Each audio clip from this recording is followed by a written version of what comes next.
Assalamualaikum warahmatullahi wabarakatuh. Salam sejahtera bagi kita semua. Perkenalkan, saya Nathan Alisa Saputra bersama dengan rekan saya, Muhammad Nafal Sagen Rustanto. Pada kesempatan kali ini, kami akan mempresentasikan proyek kecerdasan buatan yang kami buat dengan judul Cooling and Heating Load Regression for Building Energy Efficiency. Sebagai latar belakang, gedung atau bangunan merupakan penyumbang konsumsi energi terbesar di perkotaan, yang mana mayoritas energi tersebut habis digunakan untuk kebutuhan pemanasan dan juga pendinginan ruangan. Oleh karena itu, merancang bangunan yang hemat energi menjadi sangat krusial untuk mengurangi jejak karbon di perkotaan. Yang mana ini juga sejalan dengan poin ke-11 SDGs. Namun, para arsitek menghadapi tantangan besar pada saat proses desain. Untuk mengetahui efisiensi energi dari desain gedung mereka, arsitek harus menggunakan metode simulasi thermal tradisional. Masalahnya, metode simulasi konvensional ini cenderung sangat lambat dan juga mahal. Nah, untuk mengatasi masalah tersebut, kami menawarkan solusi berbasis machine learning, di mana kami menggantikan simulasi thermal yang rumit dan juga lambat dengan sebuah model prediktif. Solusi ini membuat proses perancangan gedung menjadi jauh lebih cepat dan juga murah. Untuk melatih model AI, kami menggunakan dataset energi efisiensi yang bersumber dari UCI Machine Learning Repository. Dataset ini terdiri dari 768 sampel data yang berisi berbagai metrik dimensi fisik bangunan sebagai inputnya, serta nilai beban pemanas dan pendingin sebagai target yang akan diprediksi. Namun masih dapat dimodelkan dengan menggunakan model regresi. Sedangkan data pre-processing yang kita lakukan, kita tidak melakukan imputasi data sama sekali, karena dataset yang kita miliki itu tidak memiliki missing values. Sedangkan data pre-processing yang kami lakukan itu standar scalar untuk fitur continue dan one hot encoder untuk fitur categorical. Lalu kita coba lagi untuk mengeksplorasi data dengan melakukan analisis korelasi terhadap fitur-fitur continue.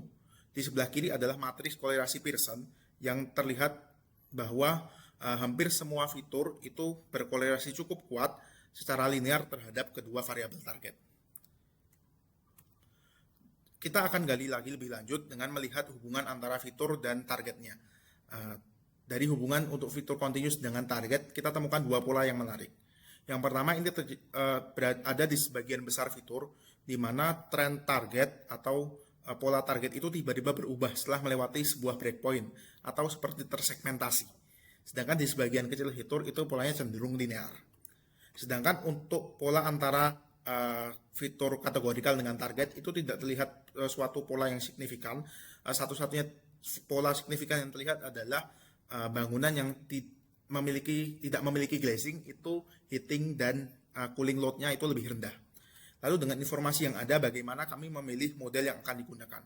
Jika kita coba perhatikan pola hubungan fitur dan target yang paling mencolok di dataset ini, yaitu yang tiba-tiba berubah di suatu breakpoint yang seperti segmentasi.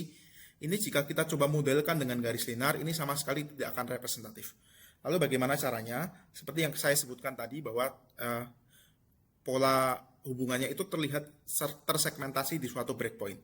Bagaimana jika kita tetapkan sebuah threshold di situ dan kita coba bangun modelnya untuk kedua sisi, di sebelah kanan dan di sebelah kiri per segmen. Dan kita coba hitung rata-rata targetnya dan itu akan jauh lebih representatif. Dan model yang cocok untuk suatu tipe data yang cenderung seperti ini adalah menggunakan decision tree regression atau regression tree. Regression tree atau decision tree regressor merupakan model regresi dengan struktur seperti tree atau pohon. Regression tree itu bekerja dengan membagi data. Nah, algoritma dari regression tree sendiri, yang pertama, algoritma ini akan menentukan fitur dan juga threshold untuk membagi data. Di mana untuk menentukan threshold, kita akan melakukan splitting pada dataset menjadi left and right subset dengan mengiterasikan nilai thresholdnya dan menghitung weighted MSI tiap iterasinya. Nah, misalkan kita memiliki scatter plot seperti gambar di samping, nilai threshold akan dicari secara iterasi hingga mendapatkan nilai weighted MSI yang paling minimal. Nilai MSI sendiri diperoleh dengan menghitung MSI pada tiap subset dan kita menghitung MSI tersebut terhadap rata-rata datanya. Nah, seperti pada gambar di samping ini terdapat gambar di mana kita memisahkan data menjadi bagian biru dan juga bagian merah. Nah, di bagian biru ini kita memiliki satu data dan di bagian merah ini terdapat banyak data. Nah, di mana rata-rata dari data tersebut direpresentasikan sebagai warna kuning, garis warna kuning. Nah, dari situ kita akan menghitung nilai MSI-nya untuk tiap subset dan kemudian kita gabungkan menjadi satu, yaitu MSI sebagai nilai error. Dan akan kita plotkan pada grafik di samping ini. Nah, kita akan melakukan terus-menerus iterasinya seperti pada gambar di samping ini. Kemudian, Threshold yang digunakan itu merupakan threshold yang menghasilkan nilai weighted MSE paling minimal. Nah, sebagai contoh, pada hasil terakhir sini, setelah proses iterasi, kita mendapatkan minimal errornya yakni 0,56. Nah, kita akan melakukan proses ini terus-menerus pada fitur-fitur lainnya. Sebagai contoh, di sini pada fitur B juga dicari nilai threshold dengan nilai weighted MSE paling minimal, yakni mendapatkan nilai error 0,17. Nah, karena didapat error pada fitur B yang lebih kecil, maka fitur B itu akan dijadikan acuan untuk memisahkan data menjadi left and right subset yang tadi. Nah, kemudian left and right subset tadi akan digunakan sebagai cabang baru. Nah, dan di dalam cabang tersebut atau node tersebut, kita akan mengulangi proses 2 hingga 4 tadi selama pohon belum mencapai batas kedalaman atau jumlah data di node itu masih mencukupi untuk dibagi. Atau dalam kata lain, belum memenuhi stopping kriteria. Apa yang terjadi ketika kita memenuhi stopping kriteria? Ketika kita memenuhi hal tersebut, maka node tersebut menjadi sebuah leaf, di mana prediksi akhirnya itu didapatkan dengan menghitung rata-rata dari seluruh nilai target pada subset data di daun tersebut. Model yang kami bangun juga akan dilengkapi dengan K-fold cross validation yang akan membagi data menjadi beberapa bagian yang akan bergantian menjadi data uji, di mana sisanya akan menjadi data train yang nanti performanya akan dihitung dari rata-rata setiap iterasi yang menjadikan evaluasi dari model kita menjadi lebih stabil dan tidak bergantung pada satu skenario pembagian data saja. Kami juga melengkapi model ini dengan hyperparameter tuning menggunakan grid search CV yang nantinya akan mencari kombinasi hyperparameter terbaik di decision tree kan menggunakan n estimator dan max depth yang terbaik dengan menggunakan skema grid. Selain itu, kami juga akan mencoba menggali fitur importance dari decision tree, fitur mana yang paling berpengaruh terhadap prediksi, yaitu mengukur seberapa besar kontribusi fitur dalam mengurangi error ketika dia digunakan sebagai titik split di sebuah node di tree. Berikut adalah implementasi kode dari model yang akan kami bangun. Sebelum kami menjelaskan lebih lanjut, kami akan menjalankan seluruh kodenya terlebih dahulu. Untuk membangun suatu model regression tree, kode membutuhkan dua kelas utama. Yang pertama adalah node yang merepresentasikan struktur dari tree itu sendiri, dan kelas regression tree yang di dalamnya terdapat fungsi loss, terdapat fungsi untuk membangun tree-nya, untuk mencari threshold-nya, dan fungsi untuk training dan prediksi tentunya. Di sini juga terdapat beberapa kelas dan function lainnya, seperti untuk melakukan pre-processing data, untuk K-fold cross validation, untuk grid search, dan untuk melakukan splitting data train dan data test. Baik, selanjutnya di sini saya akan menjelaskan proses training dan juga bagian evaluasi. Di sini kami mengakuisisi data dari UCI repository. Kemudian di sini kami melakukan explanatory data analysis. Nah, bagian ini sudah kami jelaskan dalam presentasi sebelumnya. Selanjutnya di sini kami melakukan data pre-processing seperti yang kami jelaskan sebelumnya. Kami melakukan white hot encoding untuk data kategorikal dan juga kami melakukan standard scalar untuk data numerikal. Nah, pada bagian ini kami melakukan training pada model regression tree menggunakan K-fold cross validation. Di sini kami menggunakan K sebanyak 5, yaitu sebanyak 5 fold, dan di sini hasilnya yakni dengan metriknya merupakan MSI.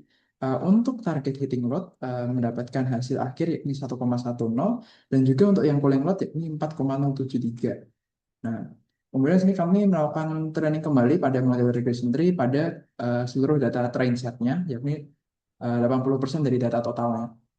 Nah, tidak sampai di situ juga, kami melakukan hyperparameter tuning pada model regression kami, dan di sini kami menggunakan grid search CV dengan fold-nya juga sebanyak 5. Nah, untuk hasil akhirnya di sini kami melakukan visualisasi dengan menggunakan bar plot. Di sini untuk target cooling load, ternyata model yang tanpa menggunakan grid search CV dapat menghasilkan hasil yang cenderung lebih baik, walaupun tidak jauh beda dengan model yang telah di training dengan menggunakan grid search CV.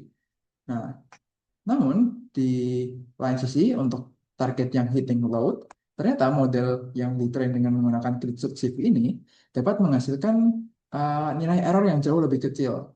Nah, di sini Click-Shift berhasil untuk mendapatkan parameter yang cukup sesuai untuk bisa digunakan menghasilkan model yang lebih baik.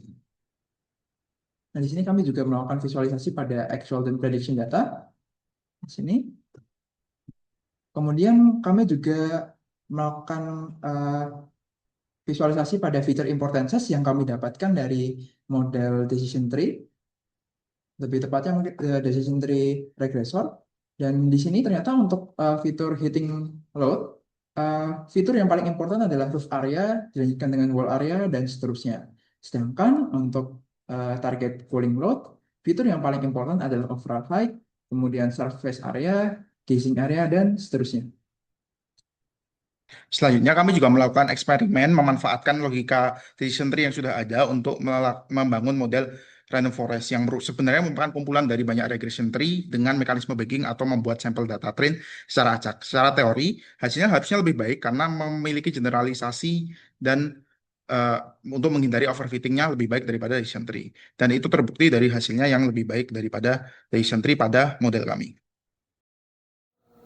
Baik, lalu apa konklusi yang bisa kita simpulkan? Adapun kesimpulan yang bisa ditarik, yang pertama adalah metode machine learning dapat bekerja dengan baik untuk melakukan regresi dan prediksi cooling load dan heating load.